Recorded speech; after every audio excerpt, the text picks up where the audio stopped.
धरती के ऊपर की दुनिया शोर से भरी है, इंसानों की, मशीनों की, युद्धों की। लेकिन धरती के नीचे एक ऐसी दुनिया है जहां खामोशी भी डर पैदा करती है। हजारों वर्षों से पत्थर और अंधकार के बीच एक गुप्त संसार सांस लेता आ रहा था। यहां शहर सुरंगों में बसे थे, जहां दीवारों से जहर टपकता था और रोशनी क्रिस्टल जड़ों से आती थी। यह था सेंटिपीड किंगडम, एक ऐसा साम्राज्य जहां हर जीव या तो शिकारी था या शिकार।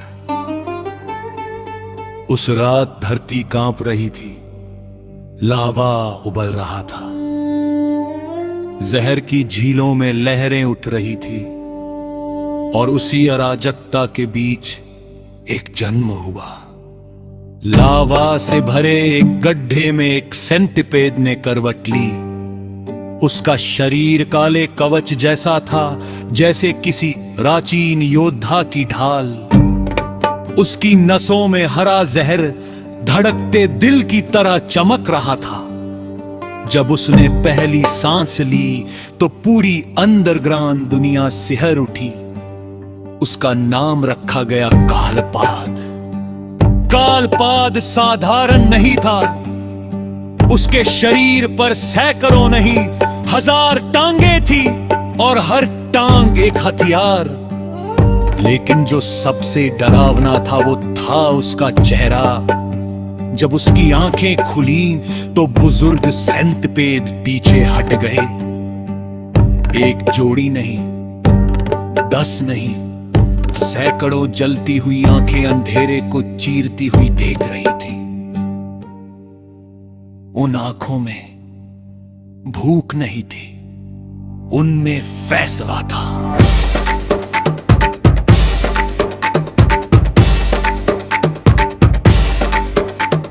सेंटिपेड किंगडम विशाल था।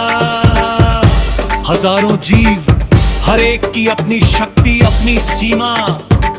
कुछ दीवारें तोड़ सकते थे, कुछ जहर उगलते थे, कुछ इतनी तेजी से चलते कि आंखें धोखा खा जाएं।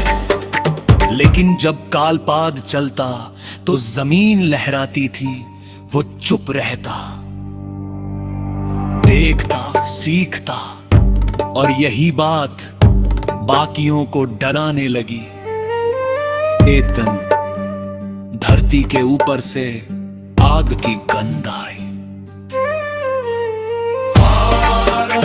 हजारों नहीं, दसियों हजार।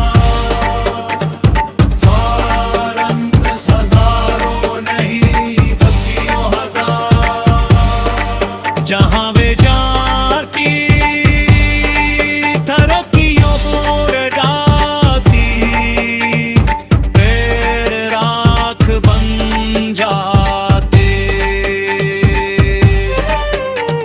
जमीन खाली हो जाती। सेंट दी किंगडम में पहली बार डर फैला। तब कालपाद आगे बढ़ा।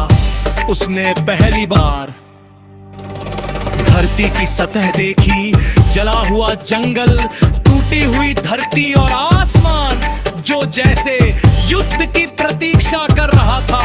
उसने सिर उठाया और आगे बढ़ गया। युद्ध भयानक था। फायरंस आग की तरह बरस रही थी, लेकिन कालपाद तूफान बन चुका था। उसकी 1000 टांगे 1000 तलवारों की तरह चली। हरा जहर हवा में फैला और अंश पिघलने लगी। आग और जहर टकरा रहे थे। धरती चीख रही थी। जब आखिरी फायर गिरी तो सन्नाटा छा गया। चारों ओर राख थी, धुआं था। मृत शरीर थे और बीच में कालपाद खड़ा था। जिंदा, उस दिन वो सिर्फ योद्धा नहीं रहा, उस दिन वो बना शदो इम्पेरोर। लेकिन सत्ता हमेशा साथ में ईर्ष्या लाती है। अंधेरे में कुछ सेंटिपीड लॉर्ड्स फुसफुसाने लगे।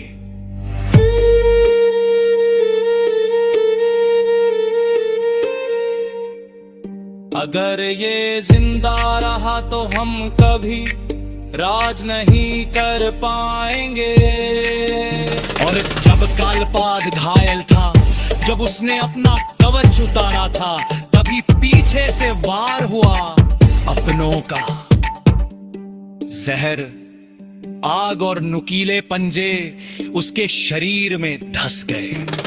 कालपाद गरजा, लेकिन गिरा नहीं उसी के शरण। धरती के सबसे गहरे हिस्से में कुछ हिला। एक प्राचीन नींद टूटी, पत्थर चटकने लगे। लावा फट पड़ा और अंधेरे से एक विशाल आकृति उठी। लंबा शरीर, भारी तराजू और आग जैसी आंखें। Nagraj Zeron, serpent king. उसकी फुफकार पूरी धरती में गूंजी। अब सेनपते का युग खत्म होगा। अंधकार मुस्कुराया, युद्ध अभी शुरू ही हुआ था।